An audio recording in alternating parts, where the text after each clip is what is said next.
Good afternoon, everybody, and welcome to the Divorce Support Club. I'll hand over to Lauren to just introduce us and the idea behind it. Hello, everybody. Good afternoon. Welcome to this month's Divorce Support Club.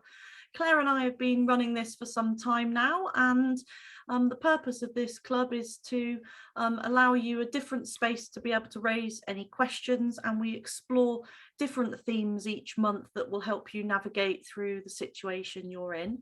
I'm Lauren Preedy. I'm the head of the divorce team at Ian Walker Family Law, and I'll hand over to Claire and she'll introduce herself. Thank you. Thank you very much, Lauren. So yes, as Lauren said, my name's Claire Black. I'm a breakup and divorce coach. I work with clients to support them to move through their divorce with dignity and strength and confidence and look forward to life afterwards. I'm also the author of a book that you can see behind me, Breakup from Crisis to Confidence, which takes you on a journey right from day one of your separation right the way through to that new life that you can create. And as Lauren said, every month we talk about a different topic that's sort of related to divorce and separation. And today we're going to look at some issues around communication and language. And the way I've taken that is we're going to look at language, how we communicate with ourselves, with other people, and perhaps Lauren might a little bit later on like to talk about the best way to perhaps communicate with your lawyer as you're going through a separation. So I'm going to share some slides which are just going to help illustrate what I'm saying. So let me share the screen. Here we go. Should pop up. Lauren, if you give me the thumbs up when it appears, that'd be fantastic. Brilliant. Thank you very much. So yeah, these are, just before we get cracking on communication, these are the kind of pillars that underpin everything that we're doing here at the Divorce Support Club. We want to help you concentrate on yourself rather than on your ex, because that can drain you of energy when you focus on them rather than yourself. We'd like to help you become calm and get clarity around your options, to focus on what you can control, to see options and choices, and to communicate more effectively so that you can create a new and exciting future that you are excited about. So today, communication. We're all different and we all view the world differently. I just want to explain a little bit about why this is. So every moment of every day, we all take in up to about 2 billion bits of information apparently per second, which is a huge amount. And obviously no one can retain all of that information. The average person, in fact, can retain between 7 plus or minus 2, so between 5 and 9 bits of those 2 billion bits of information. So we filter them. And we do that by deleting some of it, distorting some of it, and generalizing some of it. And we do that based on things like our beliefs, our values, what's important to us, the things that drive us, our memories, our experiences of things that's happened to us before, also the language that we use perhaps in our own heads, and the way that and the goals that we're trying to aim for. And what I call the meta program, which are basically the way that our brain works and the kind of ways that the programming that we've had over the previous course of our lives. And of course, we're influenced by things like whether we're hungry, whether we're tired, have we had a good night's sleep, are we a bit grumpy, are we cold, are we warm? And all of those things feed into our thoughts. And our thoughts affect our state or how we feel, which affects then our physiology, how we stand, which then affects our behaviour, and therefore our results or our outcome. And so as you can see, if we're getting 2 billion bits of information per second, but we're all only retaining between 5 and 9 of those because we're deleting or distorting or generalising the rest, we're all going to see the world in an entirely different way. So I'm just going to give you a really, really simple example. This has nothing to do with divorce at all, but if you can imagine that you are at home, it's dark, it's the middle of the night, it's windy and rainy outside, and suddenly you wake up because there's a crash. So your brain will hear that noise and interpret that noise according to those filters. So if, for example, you perhaps were burgled as a child, or you watched a horror movie before you went to bed, or you work in security and you know that there are lots of there are rising numbers of burglaries perhaps in your area, you might imagine that there's a burglar trying to get in your back door. And as you imagine that, your state will change. You might think, oh my goodness, there's a burglar coming in the back door. Oh my gosh, I feel anxious. Oh, and you start to perhaps shiver. And then you perhaps get out of bed. Perhaps you get sweaty. Perhaps you get anxious. And if the central heating then creaks, you might see that as evidence that the burglar is inside the house. So you might decide to grab a hammer perhaps and creep downstairs. The result is that you're now wide awake and scared, and you're unlikely to go back to sleep. Now, with different filters, you might interpret that same noise as something entirely different. If you watch the weather forecast perhaps before you went to bed and you know it's going to be really windy tonight, you don't even consider it might be a burglar, so you're not going to feel anxious, you're not going to feel nervous. Perhaps more likely, you might go to the window, open the curtain, look outside and see an overturned pot on the patio and think, oh, okay, pot on the patio is turned over, I can go back to sleep. And when the heating creaks, you're much more likely to understand that that's just the heating, and it could even reinforce your feeling of being warm and comfortable in bed. What's the result? You turn over, you go back to sleep. So those filters, just in that simple example, explain how we all see the same thing in totally different ways. So my version of reality is totally different to Lauren's, totally different to the next person, and totally different to all of yours who are watching. And of course, your version of your divorce will be different to your ex's version of your divorce and your marriage. So the better we can understand our own and other people's realities, the better we can communicate with each other. I like to think that we all have a different map of the world. And we all have this different map of the world, how it works. It's based on all those beliefs, our upbringings, prejudices, views, etc., etc. And nowhere is this more clear perhaps than when you're going through a separation or a divorce, when the person you perhaps once felt aligned to is suddenly on a totally different map to you, with a totally different outlook that perhaps you don't understand.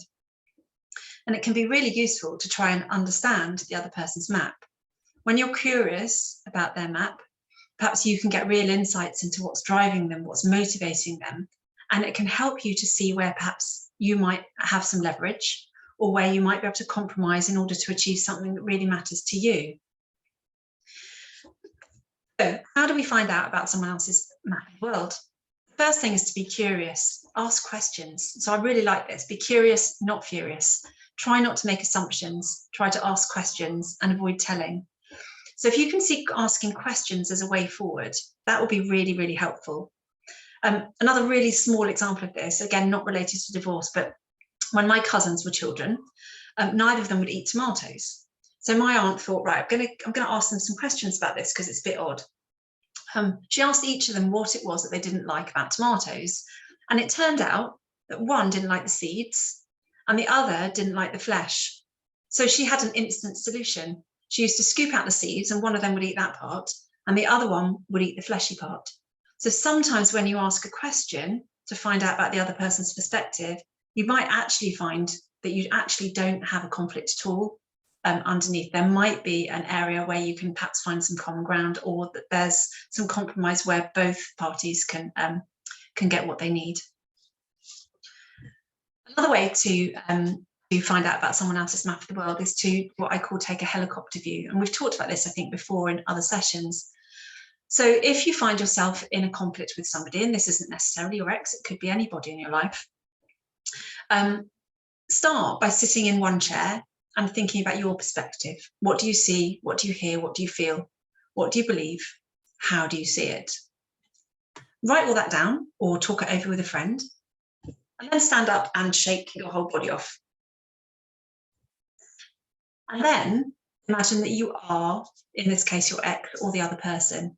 From their perspective, write down what you see, what you hear, what you feel, what you believe, and how you see the situation. And you may find that you get an entirely different perspective.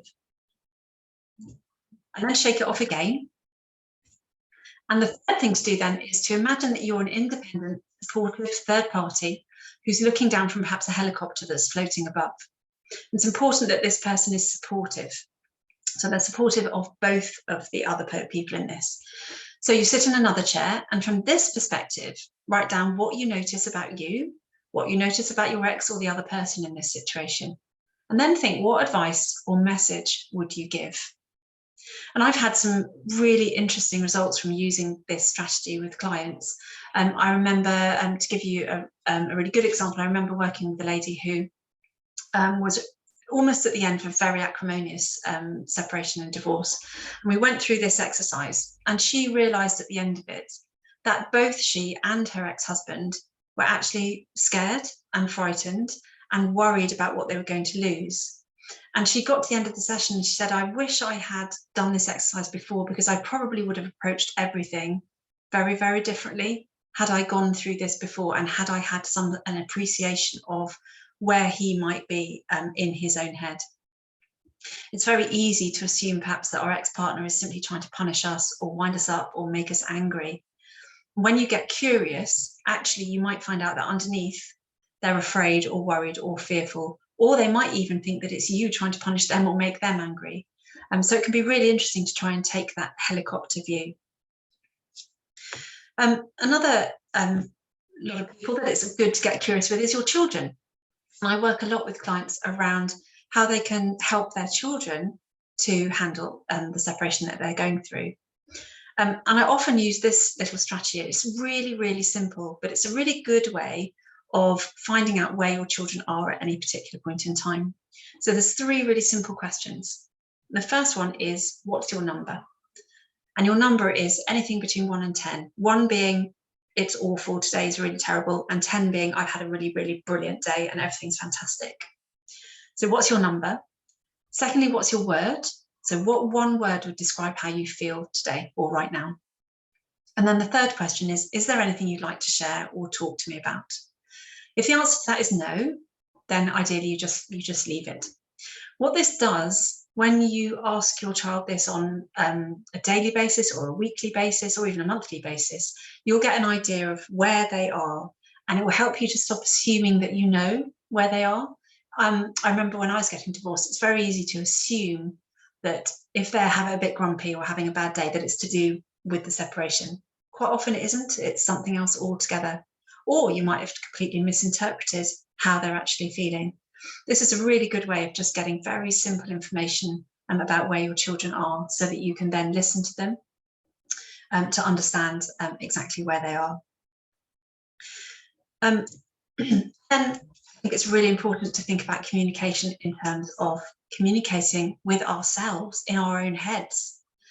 And the language that we use in our own heads really, really matters, and is really, really important and powerful, because the language that you use to yourself can massively affect how you feel.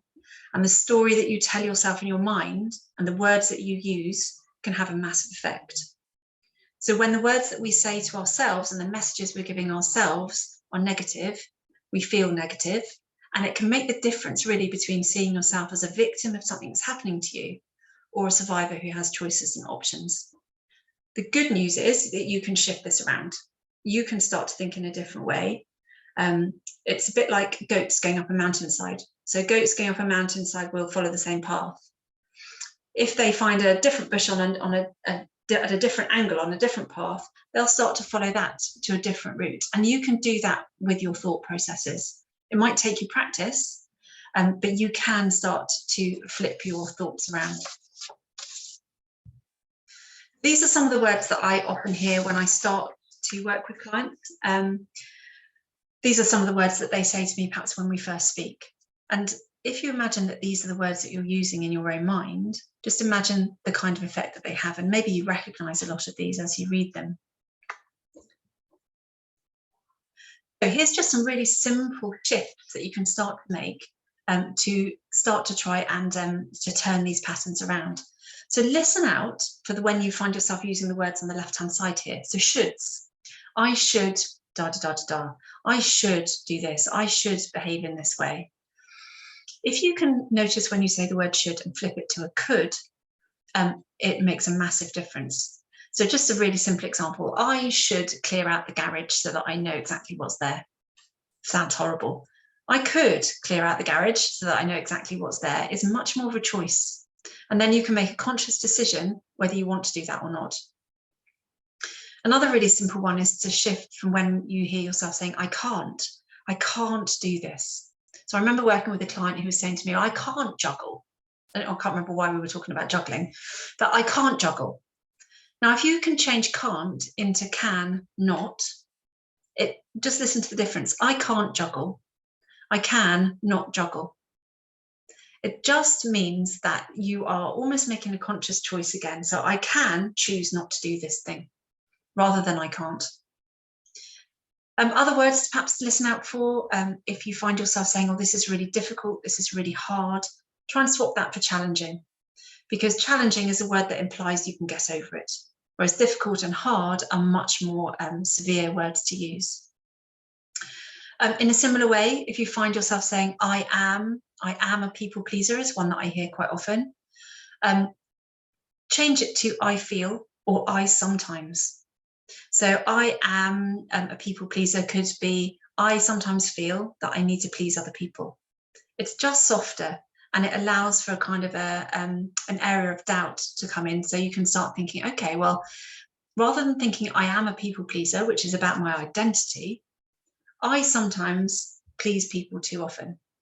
It's a behavior, and it's much easier to change a behavior than it is to change an identity, because you can start breaking it down then. What do I actually do when I'm people pleasing? What do I actually do when I put someone else's needs above my own? And then you can start to break it down to see where you could change things around.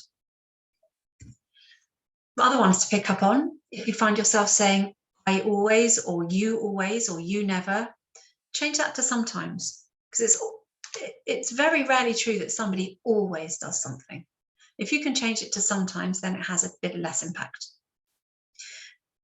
When you're communicating with somebody, you say things like you make me feel, so you make me feel angry. Change that round to I feel. So if you say I feel angry, you're owning that anger, you're owning that feeling, rather than trying to put it on someone else. And I know if somebody ever says to me, oh, you make me feel something, I kind of like, I don't think so. Speak to the hand, as it were. You can't make me feel anything. Then there are words that I often hear the media using, a broken home, a person who describes themselves perhaps as broken, and I've heard that a lot of times.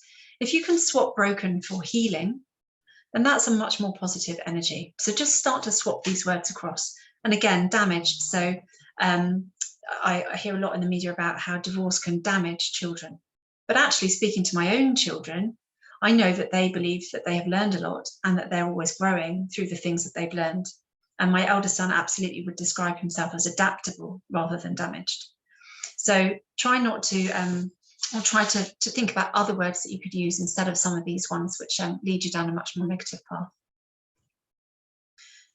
Okay, we've looked at this before, but just a reminder, your brain is very much like Google. So when you're communicating with yourself and asking yourself questions in your mind, ask it really good ones.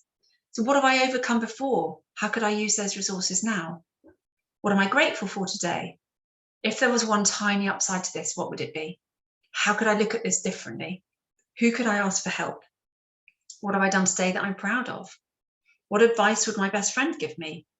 What one thing perhaps would help me right now? And what choices and options do I have? What can I do?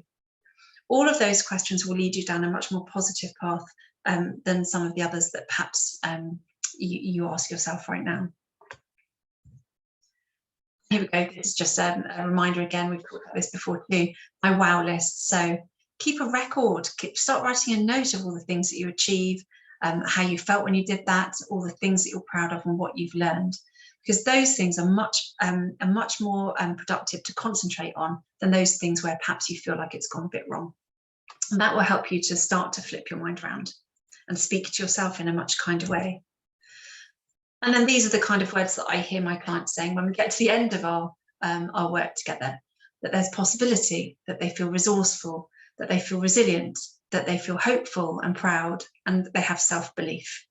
And fundamentally, that's exactly where we want you guys to get to from coming to all of these sessions, to start to believe that you can have those choices and that there is that possibility, and that you can tell yourself a totally different story about what's happened to you. And then finally, talk to yourself like you would your closest friend, not your worst enemy, and be kind to yourself. We're all really good at talking to ourselves in a very critical way. So if you start to notice when you're being critical to yourself and ask yourself, would I speak to my friend like this? Would I give my friend this advice? Would I be as harsh on my friend as I'm being on myself? And if the answer is no, perhaps take a deep breath and think, how could I be kinder to me? And those tips will help you perhaps to begin to communicate with yourself in a much kinder way. Just going to stop sharing. And there's so much more, Lauren, that I could talk about on this. I could talk about it for hours. I know. That's just a whistle-stop tour through some of it. Yeah, I know. We talked about that, didn't we, when we were communicating about what we were going to communicate today. And yes, there's lots of kind of different avenues that maybe we could explore in the future and make it more niche to a certain topic. But yeah, no, thank you very much, Claire. It really is interesting to kind of hear your thoughts on these things, and again the techniques for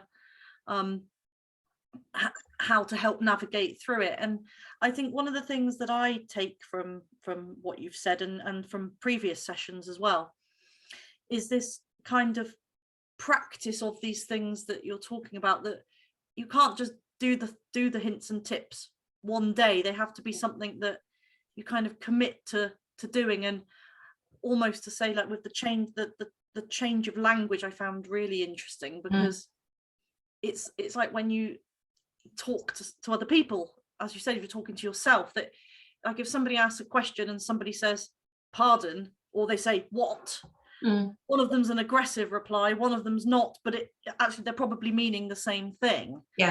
But again, you've got to keep practicing these things. That's right. And of course, tone will come into that as well. No, I didn't even mention that, but the whole body language and the tone of voice that you're using can make a massive difference. You know, even using the same words, actually the words are a tiny percentage of how we communicate with each other.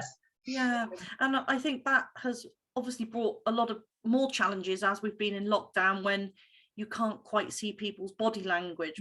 But also, the other thing that I thought was important, and that I come across a lot when dealing with clients and also with other professionals as well, is the not making assumptions about things and not speculating about things. Because the mind seems to have a mind of its own, to kind of that whirlwind of thoughts to keep going, and what happens next. And I'll often advise people that we can't speculate that far ahead. We must focus on, this is what we need to focus on now, to make a plan of action from the legal perspective of what we may need to do to gather information and things like that. Yeah, absolutely. I think it also probably links as well, I find, to, well, and we have visited this on numerous occasions, the whole not responding before you're ready to respond to any kind of communication. And I say that all the time, that even if you're in a conversation with somebody, you're perfectly able to say, I need to think about that, I'll get back to you, which can be really challenging to do when you're faced with somebody asking you something. So that, I find that a really interesting kind of that kind of whole stop and breathe before you respond, and sometimes stop and breathe and respond by saying, actually, I need a lot more time to be stopping and breathing here. You know, I might need to take some advice, I might need to speak to some other people, and I'll get back to you. But going back to your point about not making assumptions and not speculating, I think as people, we're very good at, in our own heads, creating a story around or putting a meaning on something that happens. And that goes right back to what I was saying right at the beginning with that head and all the different beliefs and everything that factor into how we see things, because we will put something will happen and we will put a meaning on it depending on what we've experienced before, what we believe, what we how we feel at that particular time, and that meaning might not be correct. So I like to challenge myself quite often by saying, okay, I'm putting a meaning on here which is actually potentially a hallucination and might not be true. How sure am I that that's true? What else could be true? And that can be a really, really interesting question to ask, especially when you're in the middle of perhaps a conflict with somebody. You know, what meaning am I putting on here? Am I 100% sure that's true? And if not, what else might be true? Even if it's only I'm 99% sure that's true. what's the other little chink that's there? Yeah, the questions to yourself is something I noted down to say about again, and it's also that kind of questions when you're not quite sure about something, and email is a massive part of this, when especially if people with the use of obviously us sending text messages and WhatsApp messages, and people not necessarily communicating in full sentences for speed or what have you, and emails and messages can all be interpreted wrongly. Yeah. And it's very difficult to pick up on a tone, and exclamation marks can be meant as, I find that often that causes people issues, because somebody might mean it in an excited way, but the other person sees it as an aggressive, like kind of patronizing exclamation mark. Absolutely. So I find the written word can cause people problems, and I always speak to my clients about how they prefer to communicate. Yes.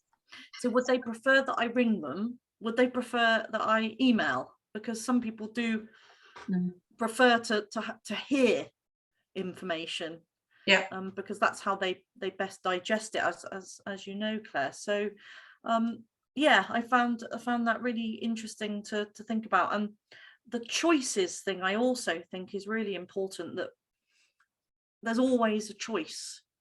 And also giving yourself that time. I find when I'm giving advice to clients and saying these are the options, that most of the time you don't need to give an immediate reply. You can think about it and have that space to do that.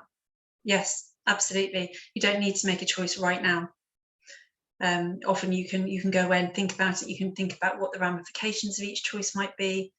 You can think about how you feel about each choice and what each choice means for next week, next year, the next 5 years. So it's absolutely take your time and don't feel rushed. And then the only other thing I wanted to talk about, and it might be worth us revisiting this again at another time, is in relation to collaborative law.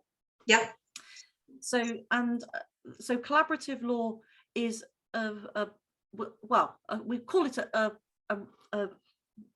a different approach to the court process. It's probably the easiest way of explaining it, as an alternative dispute resolution method of people being able to communicate together in a room with their solicitors there, as opposed to being at the other end of communication in the traditional way by post or by email.